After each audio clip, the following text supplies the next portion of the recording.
So I wanted to come on here and do an impromptu style video that um started off as a tweet for me that I made concerning the show A Different World. Now, I feel like I shouldn't have to go into an explanation of what this show is and what it's about because many of us, well, those of you who are watching this video right now are of a certain age when A Different World was on. Many of you were older than me when A Different World was on. A Different World actually came out before I was born and got canceled after I was born. I think it got canceled in 92, so I was 3 when it got canceled. So for me, my best memories of A Different World came from the reruns that would air when it went into syndication. And I watched every single episode and pretty much loved all of them. I kind of was off-putting with the first season because I didn't really like Lisa Bonet's character like that. I think that's a real popular opinion. But it wasn't until she left in the second season and they made Jasmine Guy, who played Whitley, the main character, the lead actress, and taking Lisa Bonet's spot. That's when the show really got more interesting. But I think the show really ramped up around the season when the new class started to come in, like with Jada Pinkett Smith's character, who played Lena. You had Ajay Sanders, who played what was her name? Gina. She played Gina. You know, the new class that came in. That's when they really ramped up on a lot of the storylines. One of the most memorable ones I remember was the one that had Tisha Campbell co-star on there, and it was the episode Whoopi Goldberg was in. They had them do an assignment where they had to write their own obituary, and she had exposed to the class that she had been diagnosed with HIV, or what AIDS. Actually, she got AIDS because of her a former ex had gave it to her, and that was at the time when AIDS and HIV was still kind of new, and people were still kind of trying to discover how, what was it all about and all the different things of that nature. So that was a very deep episode. And one thing I liked about A Different World, as we all know, was a spinoff of the Cosby Show, that it took place at the HBCU and it touched on different topics that black people faced in college, outside of college, or what have you. And, that was pretty much Bill Cosby's brainchild right there, a spinoff, with Denise's character going off to college, what happened with Denise. And, with her character have left the first season, they was like, okay, where's the show going to go? Because, she kind of, dropped out, but they didn't want to cancel the show. So that's when they brought Debbie Allen in to be, over the show. And then that's when it went in the direction that it did. And, they brought up like some more characters in. That's when the Freddie character came in. Then that's when the, what was her name? The one who played Whitley's friend, the Whitleys and Freddie's friend. I can't think of her name. It escapes me, but it'll come to me, eventually. But y'all know who I'm talking about. Then, like the show was very good. It was a very successful show. You had a good all black starring cast, different things they touched on. Like every single week was a different thing. Sometimes they'll touch on a heavy hitting topic. Sometimes they wouldn't. They had to keep a balance. And I wrote on my Twitter post, I said, anyone find it interesting that a show like A Different World covered a lot of various topics facing black people at the time, such as AIDS and HIV, domestic violence, sexual assault, absentee mothers and fathers, body image, colorism, etc. But the exact moment police brutality got touched via Rodney King, they pulled the plug on the show. Watch the unsung episode of A Different World that aired on TV1 a few years ago, and the producers talk about how they had enough material to last at least 2 more seasons, but when they decided to go against the execs at NBC about the Rodney King episode, they pulled the plug on the show. They even got blackballed from pushing their show to other networks post abrupt last season because word traveled fast. So that's why the last season seemed so short. So if y'all never watched Unsung, it's a show that comes on TV1. I don't know if it still airs. If not, I think that was one of the best shows that TV1 had, where they would talk to different artists, musicians from back in the day that really aren't around nowadays, and just it's like a E True Hollywood story for black artists that don't get the recognition that they should. But they also had a spinoff one called Unsung Hollywood, which was basically doing the same thing but for film and television. And one episode they did A Different World, and then that's when I found out why the show had got canceled, because I said the 4th season just seemed a little short to me. Like I said, why does it feel like it's so rushed? I mean, it had a proper ending, but it just seemed like it was rushed. And then they showed like lost episodes that I think was supposed to like be filler episodes that was supposed to be inserted in there somewhere, but because the show got canceled, they had no place to put them. And one episode featured Billy D. Williams on there, and it was only Billy D. Williams plus the new class that had Jada Pinkett Smith, Ajay Sanders, Karen Molina White, and the other two guys that played on there that was their friends. And I think they were going to plan on doing a spinoff of that was focusing on the new class, or maybe they was going to keep it as a different world but focus on them, and then they were going to end the show off on that note. But the episode that I'm talking about is the Rodney King episode that aired in what would end up becoming the last season. Based on what I was listening to in the episode of Unsung Hollywood, one of the producers were saying that they pretty much got threatened from the studio, which was NBC, that if they air this episode, because they knew that they had filmed the episode, they said if they air this episode, we are going to cancel your show. This is going to be your last season. Like, they actually threatened them and actually told them, we will cancel your show.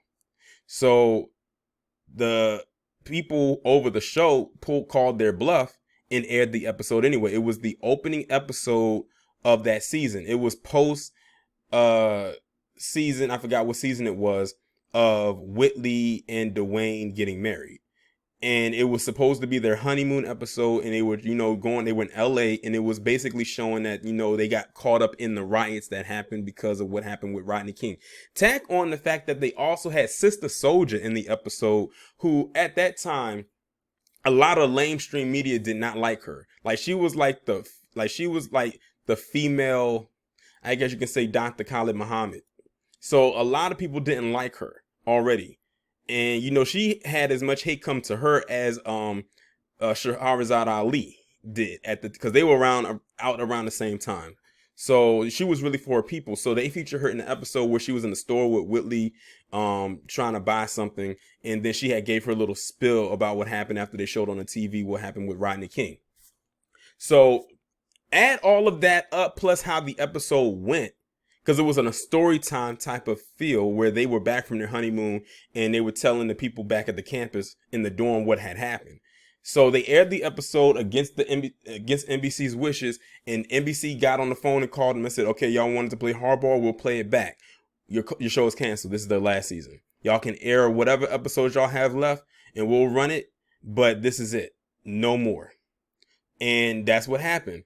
And then to make matters worse, they blackballed them from shopping another season of the show to other networks. So if they wanted to send it to, say, like, Fox or ABC or CBS or something like that, the NBC already got ahead of them and told them there might be a show that's trying to be shopped to you from our networks to finish out the rest of their series with you, and it's called A Different World, and it's headed by this person and this person. If you get a call, don't even answer it. Like, they literally shut them out because of them talking on the topic of police brutality. Now, keep in mind, this is a show that talked about a lot of shit. A lot. I just gave you a couple of examples. Those were fine to talk about. Even that episode that Dean Cain was on, where, the racism episode where him and Ron and Dwayne and those other two white guys had got into it in the parking lot over the spray paint on Ron's car. That was even fine for them to actually air. And even that was risky. But when it came to the topic of police brutality and with Rodney King, and because that was such a huge moment in American history at the time, and there was a lot of tension, they did not like that at all.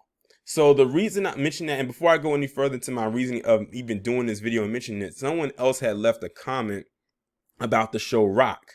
Now, I'm going to be honest, I really didn't watch the show Rock like that because I was really young. I wouldn't have understood what was going on. So I had to go back and watch a couple of the episodes. But someone had mentioned down in the comments of my thread for this post that the same kind of thing happened with Rock, where he was arrested and detained for no reason. And he said that was one of the last episodes they did. So as you can see, when it comes to the topic of black shows and they're talking about police brutality, they literally try to shield people from that, even though it's a real world issue that black people deal with on an everyday basis.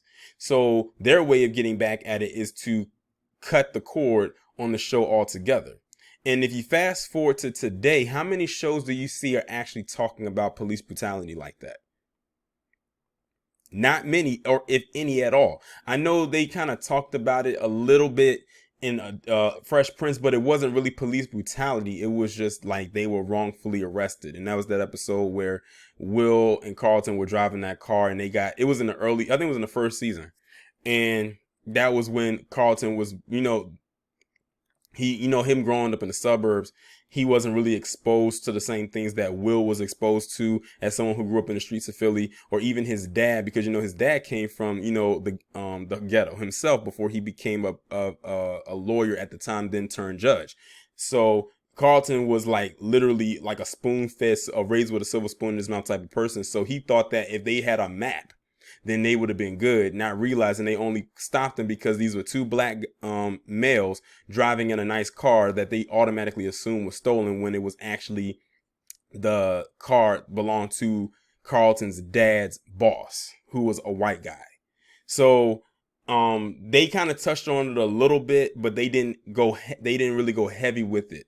And then on top of that, that wasn't really what the show was really surrounded around. They just happened to make an episode about it. So they were kind of able to escape away from that. And then that episode aired before Rodney King. The Rock episode I'm talking about and the Different World episode I'm talking about happened during or after Rodney King. So that's why it had a different effect when they did it on the Fresh Prince. But what they literally are sending a message is to scare people into talking about that. And if you notice today, if you bring something up like that, they'll accuse you of being woke and all types of other things that they could try to throw into your direction to keep you from talking about it. This kicked off way back then. This is just something that I noticed and just kind of picked up on. So you got to ask yourself this question. Yes, the show was called A Different World, but looking back at it over 30 years later, is the world really that different? I don't think so. I mean, we know why they called the show A Different World. We know why they called it that. But I'm taking it into another direction based off of my approach to it now. It's just something that just kind of like clicked in my head right then and there. And I can't think of many other shows, at least black prominent shows, that even touched on the topic of police brutality like that in the way that A Different World did. And I think they were risky because it happened during a very controversial time. You got to think, this was off of the cusp of Rodney King, because that's what the episode was based around. But they also mentioned about what happened to Latasha Harlins, which happened the year prior, where she was inside of the store. And you had that Asian Soon to June shot her in the back of her head because she assumed that she was going to steal a bottle of orange juice, even though she put the money on the counter to pay for it. So, yeah, so could you imagine if the show lasted through the OJ trial? That probably would have been it right there. But, and that's even crazy too when you think about it, because think of all the shows that had a bunch of OJ jokes in it, with the trial and everything like that, or even stand-up comedians, joked about it. So I just wanted to come on here and talk about that and give my perspective on it. And I can't wait to hear what y'all have to say about this. I feel like I had a Harvey moment because, like how he likes to dive into television and movie history and just kind of pull some things from it to just have a discussion about. I feel like I just had a Harvey moment with this one. And I just want to know, have y'all ever felt the same exact way as I did now looking back at it, from a different lens and see the correlation? Like I said, they didn't want to talk about it back then, just like they don't like to talk about it now. So history really has not changed. That's why I asked, is the world really as different as the title suggested? My response to that is no.